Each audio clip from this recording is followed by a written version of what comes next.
Pour ces 2 semaines full DXD, vous avez été beaucoup à m'envoyer des théories sur de multiples sujets. D'ailleurs, le sujet de cette vidéo vient d'une théorie qui n'a rien à voir avec le sujet Great White, mais ça m'a donné l'idée de départ du sujet que je vais maintenant aborder. En cherchant des informations pour pas que cette vidéo se résume à y a-t-il un Great White dans l'univers DXD, insérez la réponse ici, je suis tombé sur de nombreux forums qui comprenaient parfois des personnes qui s'étaient posé cette question, tout comme moi, mais sans avoir de réponse. Je vais vous aider dans cette vidéo à trouver la réponse. Bon, dans le cas où tu serais quelqu'un qui n'a rien suivi à l'histoire de High School DxD, ou juste quelqu'un qui n'a pas encore compris la fin de la saison 3, tu dois te demander, c'est quoi le Great White? Et moi je vais te répondre, ben c'est le Great Red, mais en blanc.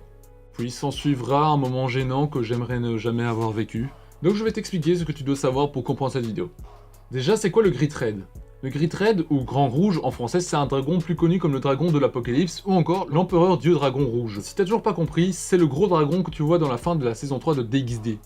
Il vit depuis des années dans un lieu qu'on appelle la dimension du vide ou l'écart dimensionnel. Il est l'être le plus puissant de toute la mythologie High School DxD, car il aurait une puissance dépassant celle des dieux de classe ultime. De plus, il est plus fort que les 2 dragons célestes, Albion et Dread, dragons dont Vali et Issei sont les autres, d'où sa dernière appellation qui n'est autre que le dragon des dragons. Mais quel est le rapport entre notre question du début et tout ce dont je viens de vous parler? En fait, c'est assez simple. Vous avez peut-être remarqué que dans DxD, la trame principale tourne autour des 2 dragons célestes, qui cherchent à se combattre afin de déterminer qui est le plus fort des deux. Ces 2 dragons, que l'on appelle respectivement le dragon rouge et blanc, qui sont les termes constamment utilisés dans l'anime et dans le manga, et c'est sur cette insistance d'appeler ces dragons par leur couleur que l'on peut développer la question sujet de cette vidéo. Vu que le dragon des dragons est aussi appelé grand rouge, on est en droit de se dire qu'il y a peut-être un grand blanc quelque part, vu que l'on insiste fortement sur les couleurs. Ça paraîtrait même logique et ne dérangeant pas l'histoire. Voilà donc d'où vient ma question. Y a-t-il un Great White dans DxD? Eh bien la réponse est non. L'auteur n'a jamais fait mention du Great White dans DxD, et même sans que l'auteur ne le dise, on peut le déduire grâce aux différentes appellations données au Great Red, telles que Dragon des Dragons, ce qui laisse dire qu'il n'y a pas de dragon rivalisant avec son pouvoir,